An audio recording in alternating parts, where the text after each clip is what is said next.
Dear student, कैसे हैं आप सभी लोग। स्वागत है आप सभी का एक बार फिर से हमारे साथ जुड़ने के लिए। और आज के इस सेशन में हम आपके लिए लेकर के आए हैं प्रोबेबिलिटी। आज हम वो पूरी चीजें पढ़ने वाले हैं जो कि एग्जाम पॉइंट ऑफ व्यू से इंपॉर्टेंट रहती है, या फिर वो सारी चीजें जो एग्जाम में हू बहू उठ करके चली आती हैं। 4 से 6 साल के पीवाईक्यूज मैंने सॉल्व किए हैं, उसके बाद मैंने जो आज कंटेंट बनाया है उससे बाहर आपको कुछ भी पढ़ने की जरूरत नहीं पड़ेगी। सिर्फ वही चीजें आप पढ़ के एग्जाम में चले जाइए और आपको हर एक क्वेश्चन जो मैं यहां बताने वाला हूं वो सारी चीजें आपके एग्जाम में आ जाएंगी। तो चलिए बिना देरी किए हम आज स्टार्ट करते हैं अपना लेक्चर, जहां पर हम बात करेंगे प्रोबेबिलिटी क्या होती है, प्रोबेबिलिटी सॉल्व कैसे की जाती है, किस किस तरीके के क्वेश्चन एग्जाम में जनरली पूछे जाते हैं। ठीक है, तो हर बार की तरह जैसा हम एक ब्लूप्रिंट बनाते हैं कि आखिर क्या क्या चीजें एग्जाम में पूछी गई हैं अभी तक और कितने मार्क्स के क्वेश्चन एग्जाम में आ रहे हैं, पहले उसके बारे में हम चर्चा कर लेते हैं। ठीक है, तो हमारे चैप्टर का नाम है प्रोबेबिलिटी। ठीक, सबसे पहले आप लोग तो ये जान लो कि प्रोबेबिलिटी नाम के चैप्टर से आपके एग्जाम में 6 मार्क के क्वेश्चन आने वाले हैं। 6 मार्क्स के क्वेश्चन प्रोबेबिलिटी से, अकेले प्रोबेबिलिटी से आपके एग्जाम में 6 मार्क के क्वेश्चन आएंगे, जिसमें से कई तरह की चीजें इसमें से बन सकती हैं। जैसे कई बार क्या होता है कि प्रोबेबिलिटी नाम के चैप्टर से केस स्टडी पूछ दी जाती है आपसे, और आपको पता होगा कि केस स्टडी जो होती है वो 4 मार्क्स की होती है।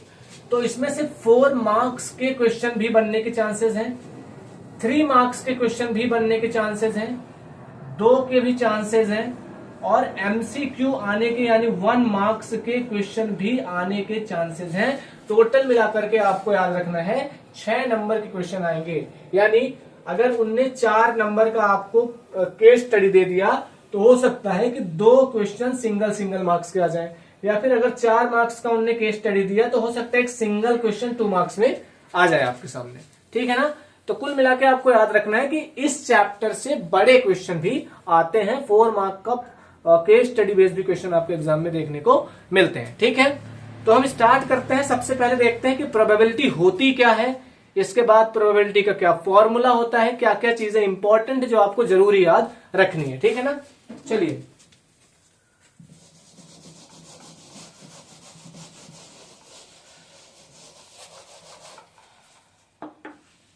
स्टार्ट करते हैं। सबसे पहले प्रोबेबिलिटी की मीनिंग क्या होती है आप तो ये जान लो।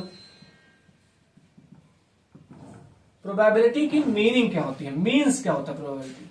ठीक, आप लोगों ने अक्सर एक चीज सुनी होगी, जैसे हम अपने घर में अपने दोस्तों से, अपने टीचर्स से बात कर रहे होते हैं तो हमें यह बताया जाता है किसी भी चीज के होने के चांसेस कितने %। जैसे आप अपने दोस्त से बात कर रहे थे कि आज इंडिया और पाकिस्तान का मैच है, ठीक है ना, 2 टीमें मैच खेलने के लिए उतरी हैं, तो आपके दोस्त ने बोला कि मुझे तो 50% चांसेस लग रहे हैं कि इंडिया जीतेगी और 50% चांसेस लग रहे हैं कि पाकिस्तान मैच जीत जाएगी। यानी यहां पर आप चांसेस के बारे में बात कर रहे हैं कि किस टीम के जीतने के चांसेस ज्यादा है, किस टीम के जीतने के चांसेस कम है। तो जिस भी इवेंट को लेकर के, किसी सिचुएशन को लेकर के जहां हम चांस की बात करते हैं, किसी चीज के होने की या किसी चीज के ना होने की, उसी को हम बोलते हैं प्रोबेबिलिटी। ठीक, जैसे एक बच्चे ने कहा 50% चांसेस है कि पाकिस्तान मैच जीतेगी, यानी 100% में से 50% चांसेस है कि पाकिस्तान मैच जीतेगी, यानी 1/2 प्रोबेबिलिटी है कि मैच पाकिस्तान जीतेगी और 1/2 ही प्रोबेबिलिटी है कि मैच इंडिया जीत जाएगी।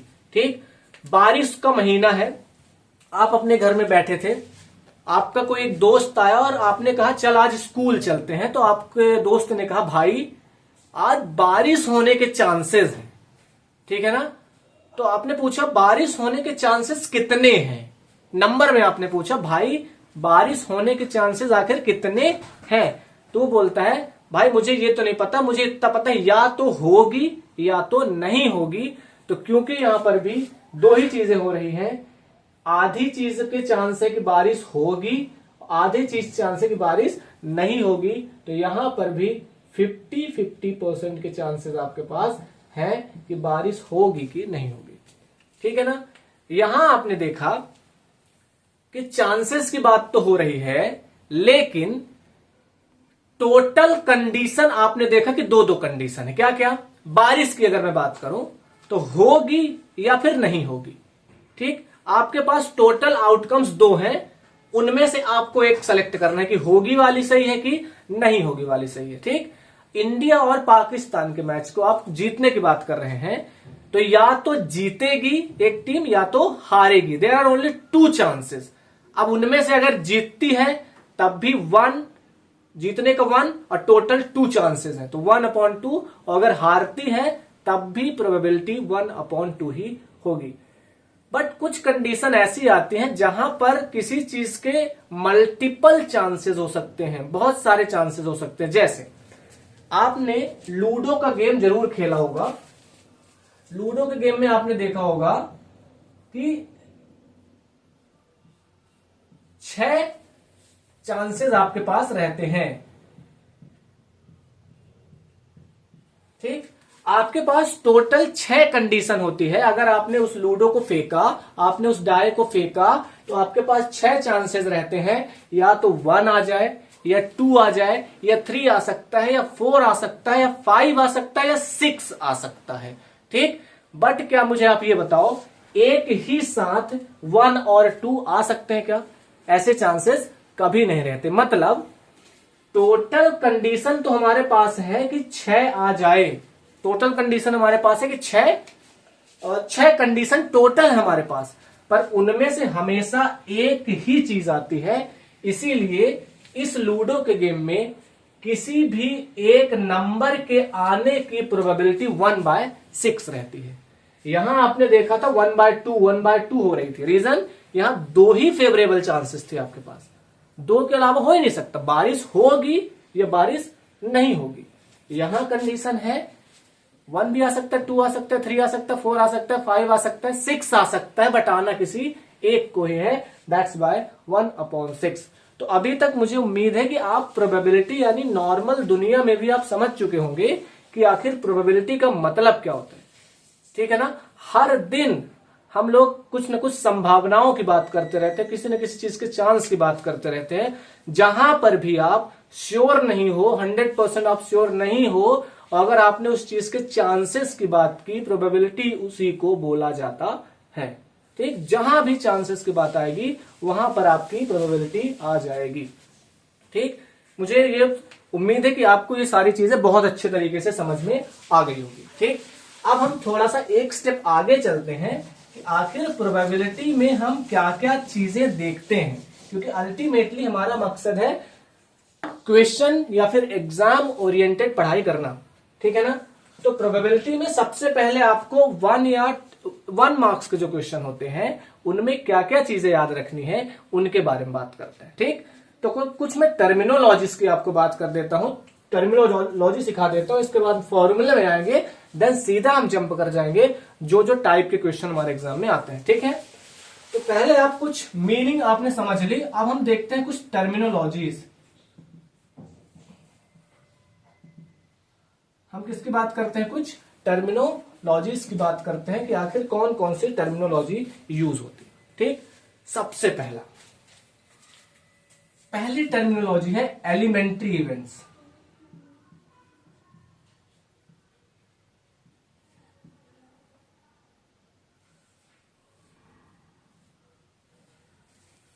ठीक, हमारी पहली टर्मिनोलॉजी क्या है? Elementary event.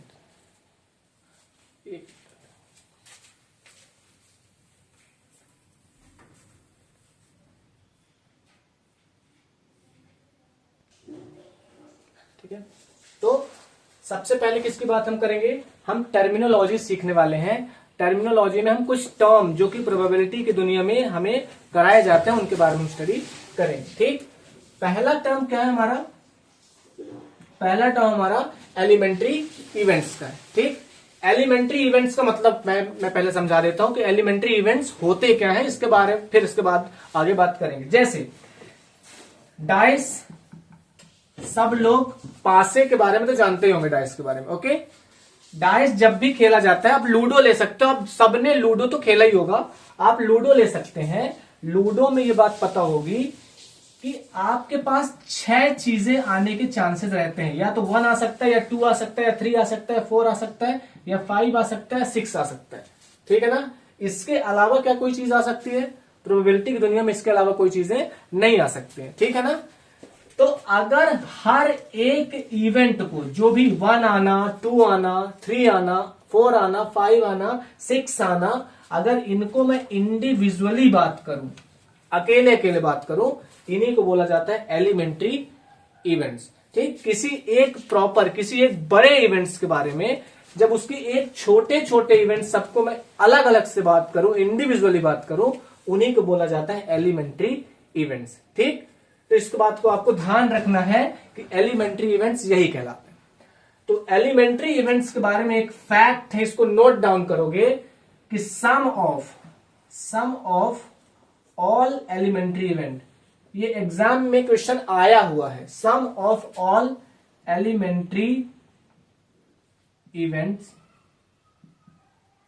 Some of probability of all elementary events equal to 1।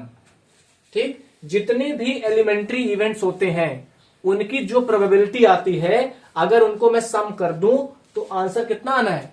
1 आना है always. That is a MCQ question, 2023 के पीवाईक्यू में ये कहीं ना कहीं देखा गया था।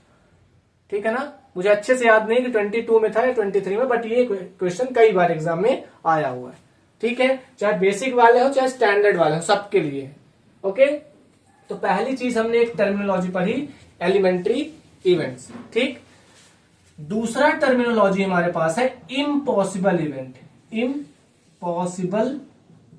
इवेंट।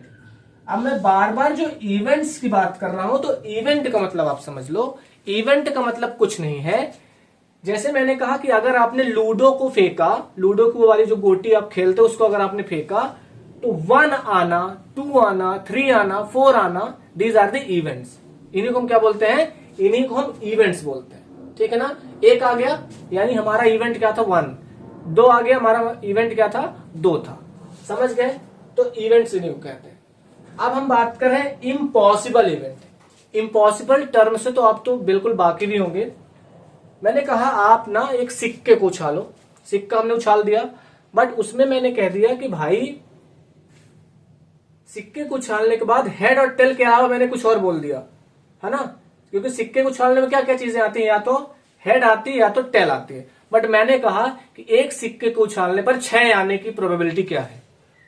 एक सिक्के को उछालने पर 6 आने की प्रोबेबिलिटी का क्या लेना देना, राइट? क्योंकि सिक्के में या तो हेड आता है या तो टेल आता है। तो ऐसे इवेंट्स जो किसी उस सिनेरियो में हो ही नहीं सकते, उनको हम बोलते हैं एलिमेंट्री इवेंट्स। जैसे मैंने कहा भारत और पाकिस्तान का मैच चल रहा है, इंडिया और पाकिस्तान का मैच चल रहा है। मैंने पूछा ऑस्ट्रेलिया के जीतने के चांसेस कितने % है? ठीक है ना। इंडिया और पाकिस्तान के मैच में ऑस्ट्रेलिया का तो कोई लेना देना है नहीं। That's why this is a impossible event. समझ आ रही है बात? दिस इज इम्पॉसिबल इवेंट, जो हो ही नहीं सकता भाई। इंडिया और ऑस्ट्रेलिया, पाकिस्तान के मैच में ऑस्ट्रेलिया जीते हारे उससे कोई मतलब ही नहीं उठता। तो ऐसे इवेंट्स को हम बोलते हैं इम्पॉसिबल इवेंट्स। और किसी भी इम्पॉसिबल इवेंट की प्रोबेबिलिटी हमेशा 0 होती है। नोट डाउन कर लेना, probability of being impossible event that is 0। ठीक, ये बात समझ में आपको आ गई होगी। तो मैंने इम्पॉसिबल इवेंट्स के बारे में भी आपको प्रोबेबिलिटी निकालना बता दिया। ठीक, फिर एक चीज होती है किसी चीज की प्रोबेबिलिटी होना और उसी चीज की प्रोबेबिलिटी ना होना। ये 2 टर्म आपको याद रखना। जैसे मैंने कहा एक सिक्के को मैंने उछाला तो या तो हेड आएगा या तो टेल आएगा। ये तो हमारे पूरे फेवरेबल चांसेस हैं, इसके अलावा तो कुछ हो नहीं सकता सिक्के को उछालने पर। These are the favourable chances. ठीक, अब मैंने कहा सिक्के को उछालने पर हेड आना। ठीक, हेड आना, पहला मेरा क्या था? हेड आ जाए। और दूसरी तरीके से मैंने कहा एक सिक्के को उछालने पर हेड ना आने की प्रोबेबिलिटी। ठीक है, तो प्रोबेबिलिटी ऑफ बीइंग या फिर probability of happen and not happen. समझ आ रही बात? दो तरीके के क्वेश्चन एग्जाम में पूछे जाते हैं कि एक सिक्के को उछालने पर हेड आने की प्रोबेबिलिटी क्या है, पहला क्वेश्चन। और दूसरा पूछेगा कि एक सिक्के को उछालने पर हेड ना आने की प्रोबेबिलिटी क्या है, यानी बाकी सारी चीजें आ जाएं बट हेड ना आने की प्रोबेबिलिटी क्या है। समझ आ रही है बात? तो इन्हीं चीज को बोला जाता है probability of being and probability of not being. Okay, याद रखेंगे आप लोग। इतनी बात अगर आपको समझ में आ गई हो तो मैं कुछ फॉर्मूलेज लिखा रहा हूं, उनको आपको ध्यान से लिख लेना, ठीक है ना। बहुत ज्यादा प्रोबेबिलिटी में आपको उलझना नहीं, क्योंकि 10th लेवल में प्रोबेबिलिटी बहुत इजी है, बहुत सारी चीजें है ही नहीं इसमें, कॉमन सी चीजें जो आपको याद रखनी। ओके, फर्स्ट चीज पहले तो याद रखो कि प्रोबेबिलिटी को पी से डिनोट किया जाता है। क्या लिखते हैं? प्रोबेबिलिटी को पी से डिनोट करते हैं, ठीक। क्योंकि प्रोबेबिलिटी किसी न किसी इवेंट के बारे में होती है, इसीलिए प्रोबेबिलिटी को टेक्निकली और सही तरीके से पीई लिखा जाता है। याद रखना, पीई लिखा जाता है, ठीक। अब पीई इक्वल टू क्या है? पीई इक्वल टू ये है, एक अपॉन का साइन लगता है, total number of favourable condition, favourable events. जैसे मैंने एक सिक्के को उछाला, एक सिक्के को मैंने उछाला, तो हेड आएगा या फिर टेल आएगा। तो टोटल नंबर ऑफ चीजें कितनी आ सकती हैं? 2 आ सकते हैं। सही बात है ना। एक सिक्के को उछालने पर टोटल नंबर ऑफ चीजें हमारे पास 2 आ सकती हैं। इन्हीं को हम बोलेंगे total number of favourable events. और ऊपर वो चीज हमें लिखनी होती है जो मुझसे पूछा गया, एक सिक्के को उछालने पर हेड आने की प्रोबेबिलिटी कितनी है, हेड आने की प्रोबेबिलिटी कितनी है, ठीक। तो number of events that asked, ऐसे आप लिखो, सिंपल लैंग्वेज में आप लिखो दैट आस्क्ड। जो भी चीजें हमसे पूछी गई हैं, जिस भी चीज की प्रोबेबिलिटी हमको निकालने को कहा गया है, उसको हमेशा ऊपर रखते हैं, और टोटल नंबर ऑफ इवेंट जितने होंगे उनको हम कहां रखते हैं? हमेशा नीचे रखते हैं। अंडरस्टूड? तो प्रोबेबिलिटी को ऐसे लिखा जाता है, सुनो। अब total number of event that asked को लिखा जाता है NE। क्या लिखते हैं? NE, याद रखना, NE। और जो भी फेवरेबल कंडीशन है उसको NS लिखा जाता है। यानी प्रोबेबिलिटी का एक फॉर्मूला ऐसे हमेशा लिखा रहेगा आपको, NE number of event upon number of favourable condition, यानी S, number of favourable condition, ठीक। This is the formula of probability.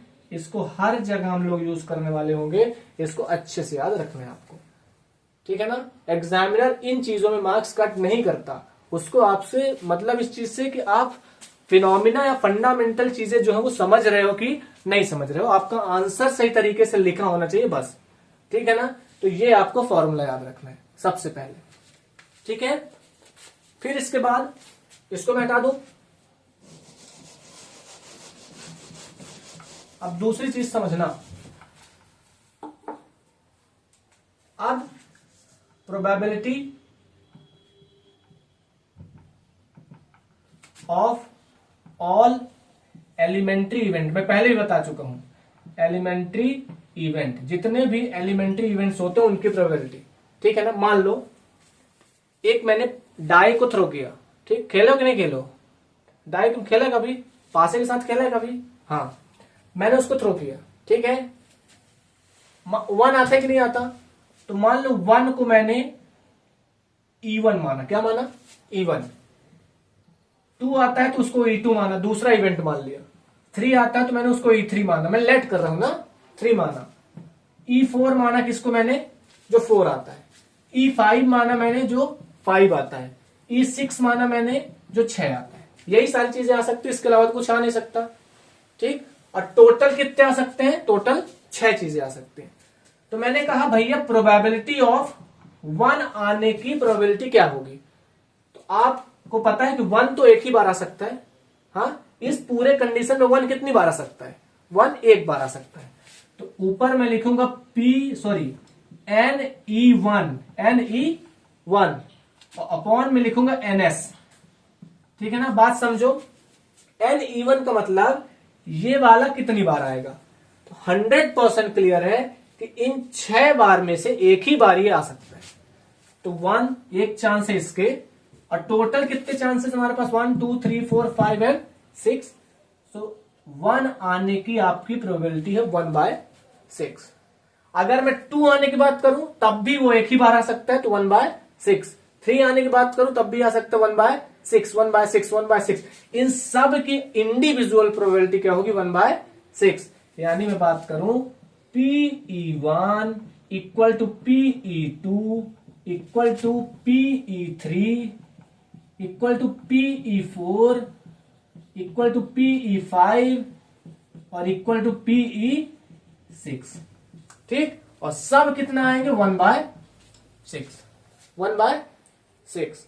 तो याद रखना, अगर इन सबको इक्वल है, अगर मैं इन सबको ऐड कर दूं, जो पहले ही बता चुका हूं, सारे एलिमेंट्री इवेंट्स जो भी आ रहे हैं अगर इनको आपस में ऐड कर दिया जाए तो answer will be 1। Answer will be 1। Sum of all elementary events की जो प्रोबेबिलिटी होती है दैट इज 1। ये बात याद रखना, इस फॉर्मूले को अच्छे तरीके से याद रखना। ठीक है ना, अंडरस्टूड, पक्का। चलो नेक्स्ट, आप क्या बता दूं, चलो कुछ भी तो बता ही देते हैं। ठीक है, इतनी बात समझ में आ गई। अब हम थर्ड तरफ चलते हैं। प्रोबेबिलिटी को मैंने डेफिनेशन बता दी, प्रोबेबिलिटी एलिमेंट्री इवेंट्स के बारे में बता दिया, इम्पॉसिबल इवेंट्स क्या होते हैं इनके बारे में बता दिया। इम्पॉसिबल इवेंट की प्रोबेबिलिटी क्या होती है, दैट इज 0। हाँ, इंडिया और पाकिस्तान के मैच में ऑस्ट्रेलिया के जीतने के चांसेस कितने परसेंट है भैया, भारत पाकिस्तान का मैच चल रहा है, ऑस्ट्रेलिया कैसे जीत जाएगी, सही बात है ना, तो उसके 0 प्रोबेबिलिटी। डन। अब जो चीज मैंने कही थी कि मान लो एक सिक्के को मैंने टॉस करा तो टोटल फेवरेबल चांसेस हो सकते हैं हेड आना और टेल आना, हेड आना और टेल आना। ठीक, तो मैंने कहा भाई साहब हेड आने की प्रोबेबिलिटी बताओ, हेड आने की प्रोबेबिलिटी। तो probability of being, probability of being, किसी चीज के आने की, किसी चीज के होने की जब पूछे तो उसको लिखा जाता है पीई। क्या लिखते हैं उसको हम, पीई। और अगर वो पूछता है probability of not being, not being, किसी चीज के ना होने की, तो उसको लिखा जाता है पीई नॉट। क्या लिखते हैं, पीई नॉट। समझ गए, किसी चीज के होने की तो पीई, पर अगर किसी चीज के ना होने की कोई बोले तो उसको क्या लिखा जाता है, पीई नॉट। ठीक, और सबसे मजेदार बात यह है कि जो पीई होता है यानी प्रोबेबिलिटी ऑफ बीइंग में अगर मैं प्रोबेबिलिटी ऑफ नॉट बीइंग को ऐड कर दूं तो आंसर विल ऑलवेज बी 1। ये भी एक फॉर्मूला है, आंसर क्या होगा, हमेशा 1 ही आएगा। समझे, इस चीज के बारे में समझ में आ गया होगा, इसको याद रखना। ठीक है, इसका काम कहां आएगा मैं अभी बता देता हूं। मान लीजिए कभी आपके क्वेश्चन ऐसे आया, मैं यही बताता हूं, इस क्वेश्चन को लेकर के चलता हूं यहां कैसे काम आते इस चीज के। मैंने कहा भाई साहब मैं पहले एक काम करता हूं, इसको प्रूव करके तो दिखा दूं कि ऐसा होता है कि नहीं होता। मैंने कहा एक सिक्के को टॉस करने पर हेड आने की प्रोबेबिलिटी बताओ। ठीक, तो आप क्या लिखोगे, number of favourable condition, NS। क्या क्या हो सकते हैं, एक सिक्के को फेंकने पर या तो हेड आएगा या तो टेल आएगा, यानी NS की वैल्यू कितनी है, 1 और 2, NS की वैल्यू 2 हुई।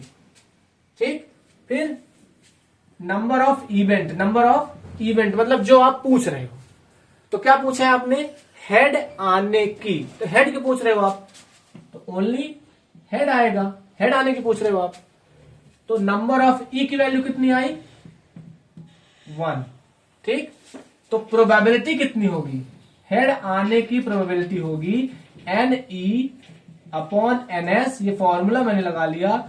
NE की वैल्यू है 1, NS की वैल्यू है 2, यानी एक सिक्के को फेंकने पर हेड आने की कोई अगर आपसे प्रोबेबिलिटी पूछता है तो ये हो जाएगी। ठीक है, अब अगर वही आपसे पूछ रहा है कि हेड ना आने की, तो ये बताओ इसमें हेड नहीं आएगा तो फिर क्या आएगा, टेल आएगा, राइट। यानी अल्टीमेटली मुझसे पूछ रहा है कि टेल आने की बताओ। वो पूछ तो ऐसा रहा है कि हेड ना आने की प्रोबेबिलिटी बताओ। मैंने कहा कि इंडिया और पाकिस्तान का मैच चल रहा है, इंडिया के ना जीतने के चांसेस कितने हैं, तो इंडिया के ना जीतने के चांसेस उतने ही होंगे जितने पाकिस्तान के जीतने के होंगे। सही बात है, हेड ना आने के चांसेस उतने ही होंगे जितने टेल आने के चांसेस होंगे। तो जब भी कभी आपसे पूछे कि हेड ना आने की या फिर किसी चीज के ना होने की, तो आपको सिर्फ वही चीज छोड़ देनी है, उसके अलावा जो भी चीजें बची सबको ले लेना है। ठीक, तो इसका मतलब यह है कि प्रोबेबिलिटी ऑफ कमिंग टेल, या तो मैं ये लिख सकता हूं प्रोबेबिलिटी ऑफ कमिंग टेल। तो इसका मतलब क्या होगा, क्योंकि टेल एक ही बार आ सकता है, तो 1 बाय टोटल कितने चांसेस है हमारे पास 2, तो 1/2 इसकी भी हो जाएगी। ठीक, यानी ये हुआ प्रोबेबिलिटी ऑफ हेड आने की, ये हुआ प्रोबेबिलिटी ऑफ हेड ना आने की। इन दोनों को आप ऐड करो, 1/2 ये आया, 1/2 ये आया, क्या हाफ और हाफ मिलाकर के फुल नहीं हो जाता, इसलिए 1। आप देख सकते हो ये मैंने प्रूव करके दिखा दिया कि probability of being plus probability of not being equal to 1 हमेशा आता है। तो इस फॉर्मूले का आपको यूज कहां आएगा, ठीक है, इस फॉर्मूले का आपको यूज कहां आएगा, कैसे यूज होगा, सुनो। मैंने कहा एक सिक्के को टॉस करने पर हेड ना आने की प्रोबेबिलिटी आप निकाल के बताओ, ठीक है ना। तो आप क्या करोगे, जानबूझ के आप, वो पूछ क्या रहा है, क्या पूछ रहा है, हेड ना आने की। हाँ, घर में भी तो ऐसा ही होता होगा, मुझे लगता है कि मम्मियां कहती हो कि ये मत करना, पर नहीं, हम तो वही करेंगे। मैं जा रही हूं काम में, इधर जा रही हूं उधर जा रही हूं, सुबह जल्दी सोकर के उठ जाना 6 बजे। नहीं, हम तो 6 बजे नहीं उठेंगे, मम्मी की बातें छोड़ो, है ना, हम 9 बजे ही उठेंगे। बात समझ आई। तो जब भी पूछे हेड ना आने की, तो आप जबरदस्ती निकालना हेड आने की। ठीक, जब हेड आने की आपकी निकल जाए ना, तो आपको क्या करना है, 1 में से जो भी आपने हेड आने की प्रोबेबिलिटी निकाल ली है ना, गलती से अपनी मनमर्जी चला करके निकाल लिया है ना, उसको 1 में से माइनस कर देना, तो जो भी क्वेश्चन में पूछा है वो आ जाएगा, यानी ना आने के अपने आप आ जाएगी। बात समझ आई। आपसे पूछा क्या है, हेड ना आने की, बट आपको करना क्या है, हेड आने की ही निकालना है, बस लास्ट में उसको 1 में से माइनस कर देना है, तो अपने आप उसके ना आने की प्रोबेबिलिटी आ जाएगी। ठीक है ना। ये तो था एक अल्टीमेटली एक पूरा स्ट्रक्चर जो कि प्रोबेबिलिटी की दुनिया में चलेगा आपके चैप्टर में। इसके अलावा प्रोबेबिलिटी के ज्यादा चांसेस है ही नहीं। यही पूछेगा, आने की, ना आने की, इम्पॉसिबल, एलिमेंट्री इवेंट्स, इन्हीं के बारे में घुमाता रहेगा। अब मैं बता देता हूं कि कितने टाइप के क्वेश्चन आपके एग्जाम में बनेंगे, ठीक है ना, इसको ध्यान देना।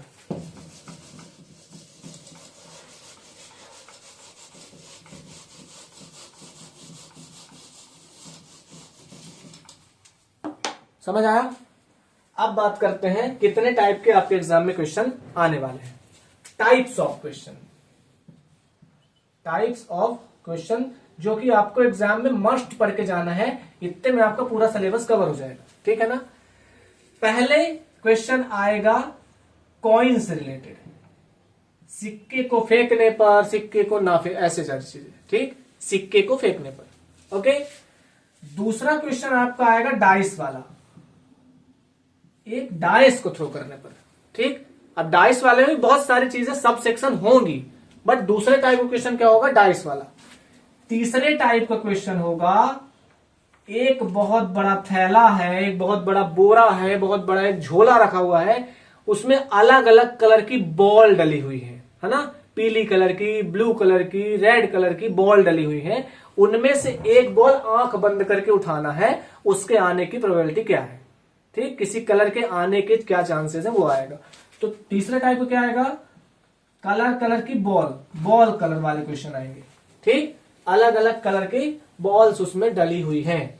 और या फिर इससे रिलेटेड बहुत सारी चीजें हो सकती हैं कि बॉल ना डाल के उनने क्या डाल दिया, अलग अलग कलर के कार्डबोर्ड डाल दिए। ठीक है ना, टुकड़े आते हैं कागज के टुकड़े, सॉरी अलग अलग कलर के टुकड़े डाल दिए उसमें।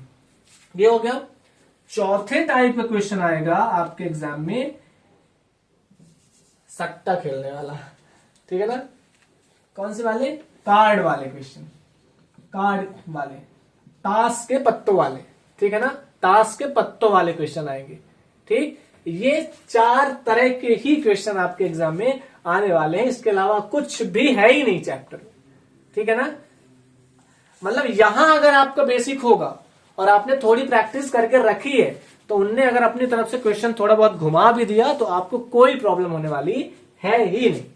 ओके, तो ये बात तो ही हमारे कितने तरह के क्वेश्चन एग्जाम में आते हैं। ठीक है ना, अब मैं बात करता हूं पहले वाली चीज की, कॉइन। ठीक, टॉस तो सब लोग नहीं किया होगा। ठीक, मस्ती मजाक में कैसे टॉस, खाना कौन बनाएगा, टॉस करते हैं, अगर हेड आया तो तुम बनाओगे, टेल आया तो मैं बनाऊंगा। ठीक, बैटिंग किसकी आएगी, तुम्हारी आएगी मेरी आएगी, अगर हेड आया तुम्हारी बैटिंग आएगी, टेल आया तुम्हारी, नॉर्मल चीजें हम करते ही रहते हैं। तो कॉइन जब भी उछाला जाता है तो अगर एक कॉइन है, याद रखेंगे जो मैं यहां बात करने वाला हूं इस चीज को ध्यान से सुन लेना, अगर एक सिक्का उछाला गया तो total number of favourable condition, थोड़ा यहां एक चीज और याद रखना, एग्जाम में total number of favourable condition को इस साइन के अंदर ही लिखा जाता है। ठीक, आप ज्यादा से ज्यादा चांस मतलब ये करना, कोशिश करना कि इस साइन के अंदर ही लिखो। डन।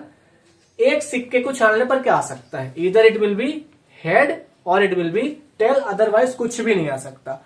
हाँ, शर्त यह है कि मामा शकुनी जैसे पासा नहीं होना चाहिए कि जिस भी तरफ वो करो तो उस तरफ एक ही एक चीज आए। ठीक है ना, मतलब ठीक ठाक वाला सिक्का हो जिसमें हेड और टेल दोनों रहें, तो उसमें हेड और टेल ही आ सकता है। यानी एक सिक्के को उछालने पर 2 चीजें आने के चांसेस हैं। अब एग्जाम में क्या होगा, ऐसा डायरेक्ट क्वेश्चन आपसे नहीं पूछेगा, आप तो 10th लेवल के बच्चे हो, वो पूछेगा 2 सिक्के 3 सिक्के उछाले जाते हैं। तो एक क्वेश्चन आएगा कि 2 कॉइन्स, एक क्वेश्चन आएगा 3 कॉइन्स। समझता बात को, ठीक है ना। अब यहां पर और चीज याद रखने वाली बात है, जब हमारा एग्जाम में क्वेश्चन आता है तो उसमें क्वेश्चन थोड़ा सा घुमाया रहता है। क्या रहता है, एक ही सिक्के को 2 बार टॉस किया गया, समझना मेरी बात, एक सिक्के को 2 बार टॉस किया गया, देयर इज ओनली 1 कॉइन। और दूसरा टाइप बनेगा कि 2 सिक्कों को एक साथ को टॉस किया गया। बात समझ आई, यानी अल्टीमेटली सिक्के कितने हो रहे हैं, 2 ही सिक्के हो रहे हैं। चाहे आप एक सिक्के को 2 बार टॉस करो और आप 2 सिक्के को एक साथ टॉस करो, बात एक ही है। जब भी कभी 2 कॉइन्स आपस में मतलब एक साथ टॉस किए जाते हैं या फिर एक ही कॉइन 2 बार टॉस किया जाता है तो टोटल नंबर ऑफ जो फेवरेबल कंडीशन होते हैं वो 4 आते हैं। कितने आते हैं, 4। कितने आएंगे, 4 आएंगे। कैसे पता चला हमें, एक सिक्के को फेंकने पर total number of favourable condition 2 आए थे कि नहीं आए थे, 2 आए थे। तो जैसे ही मैंने कहा 2 सिक्कों को, तो इसकी पावर में 2 लगा देना, समझ गए। जैसे ही मैंने कहा 3 सिक्कों को, तो इसकी पावर में क्या लगा देना, 3 लगा देना। मैंने कहा 4 सिक्के को, तो इसकी पावर में क्या लगा देना है आपको, 4 लगा देना। बात, मैंने कहा 2 सिक्कों को, तो 2 सिक्कों को फेंकने पर नंबर ऑफ फेवरेबल कंडीशन 4 आ सकते हैं, इसके अलावा नहीं आ सकते। क्या क्या आ सकते हैं, हो सकता है कि हेड ही आ जाए दोनों में, सही बात है।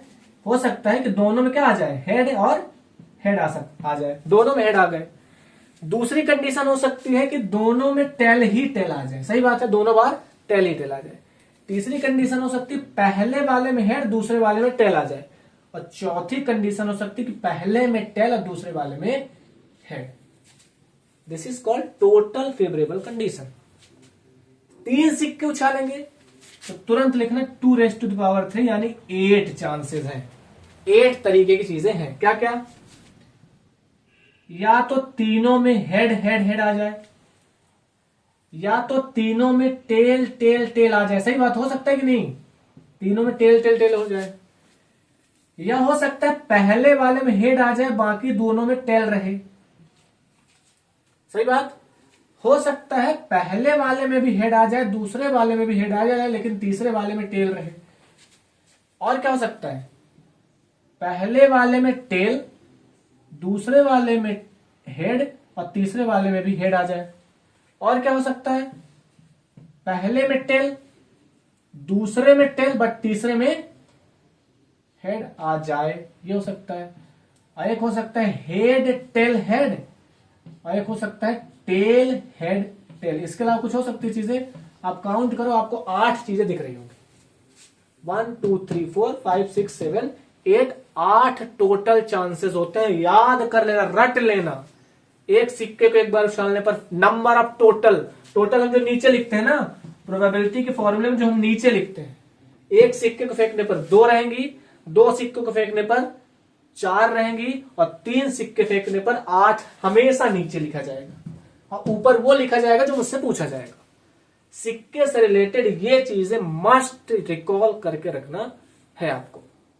ठीक है, चलो अब हम डाइस के बारे में बात कर लें जल्दी से। ठीक है,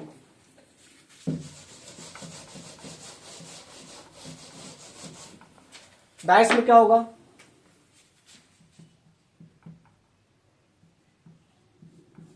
मार करके खत्म।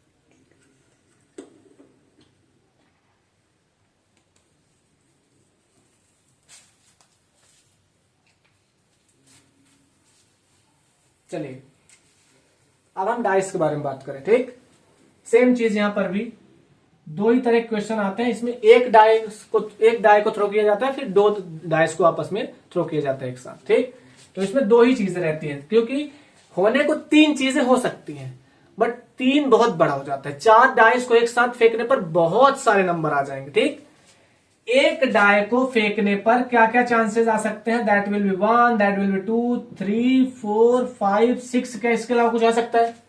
नहीं आ सकता ना। यानी जब सिंगल डाई को थ्रो किया जाता है तो नंबर ऑफ चांसेस केवल 6 हो सकते हैं। ठीक, जब मैंने कहा 2 डाई को आपने थ्रो किया, कितने डाई को आप थ्रो किया? 2 डाई को, तो एक डाई को फेंकने पर टोटल कितने चांस आए थे? 6। तो जब 2 की बात करेंगे तो 6⁻², यानी टोटल 36 चांसेस आ सकते हैं। टोटल कितने? 36। ठीक, उस 36 को निकालने के लिए ऐसे किया जाता है, 1 2 लिख लो, 3 लिख लो, 4 लिख लो, 5 लिख लो, 6 लिख लो। ठीक, इधर नीचे भी लिख लो, 1 2 3 4 5 और 6। ओके, अब क्या करो, 1 और 1 कितना होगा? 1 1, 1 और 2 1 2, 1 और 3 1 3, 1 और 4 1 4, 1 और 5 1 5, 1 और 6 1 6। ठीक, अब 2 और 1 की तो 2 1, ऐसे करके पूरे आ जाएंगे 36। ऐसे करके पूरे 36 चांसेस आ सकते हैं अगर 2 डाइस को या तो एक साथ फेंका जाए या तो सिंगल डाई को 2 बार थ्रो किया जाए। समझ गए? ठीक, ऐसे करके ये निकाला जा सकता है। ओके, आपकी बुक में सब चीजें बनी पड़ी है। फिर अगर 3 फेंका गया तो 6⁻3, 4 फेंका गया तो 6⁻4। यहां तक की चीजें आप एग्जाम में लिख के भी आ सकते हैं। आपको 36 चांसेस लिखने में कोई बहुत बड़ी बुराई नहीं है, लिखा जा सकता है। लेकिन जैसे 3 डाई को थ्रो किया जाता है, इसको लिखना नहीं है, बस आपको 6⁻3 256 कर देना है बस। समझ गए? तो ये डाई से रिलेटेड ऐसी चीजें आपको याद रखना है। ठीक, क्वेश्चन हम आज के लेक्चर में नहीं करेंगे, क्वेश्चन हम अगले लेक्चर्स में करेंगे आपके लिए। ओके, रुक जा भाई।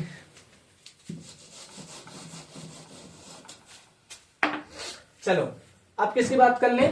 बॉल वगैरह के बारे में तो बहुत इजी रहेगा। हम थैले में हाथ डाल के, आंख बंद करके थैले में हाथ डालेंगे तो हमारे मतलब ये बहुत आसान रहेगा। ये बॉल वाले सबसे आसान रहते हैं कलर बॉल्स निकालना। कार्ड की बात करें, सट्टा किसने किसने खेला है जल्दी से कमेंट करके बता देना। कौन कौन से लोग अपने घर में ताश खेलते हैं जब मम्मी पापा नहीं रहते? उसको बोलते हैं हमारे गांव में जुआ खेलते हैं, ठीक है ना? तो जुआ कौन कौन खेला है बता देना। जिसने भी जुआ खेला होगा इतना तो पता होगा कि जो कार्ड का एक पूरा का पूरा बंच होता है, पूरी की पूरी गड्डी होती है, उसमें टोटल कार्ड अगर मैं बात करूं, टोटल कार्ड जल्दी से कमेंट कर देना, बता देना टोटल कार्ड कितने होंगे, कितने होंगे? 52 कार्ड्स टोटल होते हैं, ठीक? टोटल कितने कार्ड? 52 कार्ड्स। इन 52 कार्ड्स में 4 तरह के कार्ड्स होते हैं, 4 तरह के कार्ड्स होते हैं, ठीक है? कौन कौन से? पहला कलर, दूसरा कलर जो होते हैं, मतलब टोटल 4 तरह के कार्ड होते हैं। बट अगर कोई बात करे कितने कलर के, तो only 2 colour, only 2 colour. 2 colour होते हैं रेड और 2 कलर होते हैं ब्लैक। सबसे पहले ये याद रखना, 2 कलर के कार्ड रेड होते हैं, 2 कलर के कार्ड ब्लैक होते हैं, ठीक? समझ गए? तो पहले तो कलर में याद रखेंगे। फिर कार्ड कौन कौन से होते हैं? चारों। पहला कार्ड होता है डायमंड, पहला कार्ड होता है डायमंड। डायमंड का शेप आपने ताश के पत्तों में कुछ ऐसा देखा होगा, ताश के पत्तों में कुछ ऐसा देखा होगा, ठीक है? दूसरा होता है हार्ट, हार्ट होता है, ठीक? हार्ट का पत्ता आपने ताश का अगर कभी खेलोगे तो ऐसा देखा होगा, ऐसे रहता है, ठीक? और ये दोनों रेड कलर के होते हैं, ठीक है ना? थर्ड कलर का जो हमारे ताश की गड्डी में पत्ता मिलता है उसको हम बोलते हैं स्पेड, ठीक? स्पेड्स क्या बोलते हैं? स्पेड्स बोलते हैं। ये कुछ ऐसे रहता है, ऐसे, सॉरी, पान ऐसे बनाओ, उल्टा और ऐसे, ये वाला कुछ ऐसे रहता है, ठीक है ना? और फोर्थ कलर का जो होता है उसको हम बोलते हैं क्लब। उसको हम क्या बोलते हैं? क्लब बोलते हैं। क्लब जो रहता है वो कुछ ऐसे टाइप का, कुछ ऐसे रहता है, मुझे अच्छे तरीके से याद नहीं, ठीक है ना? जो भी रहता हो कुछ ऐसे तरह का पत्ता रहता है, आपको क्लब में देखने को मिल जाएगा। ये 4 तरह के पत्ते होते हैं, टोटल 52, 4 तरह के कार्ड होते हैं।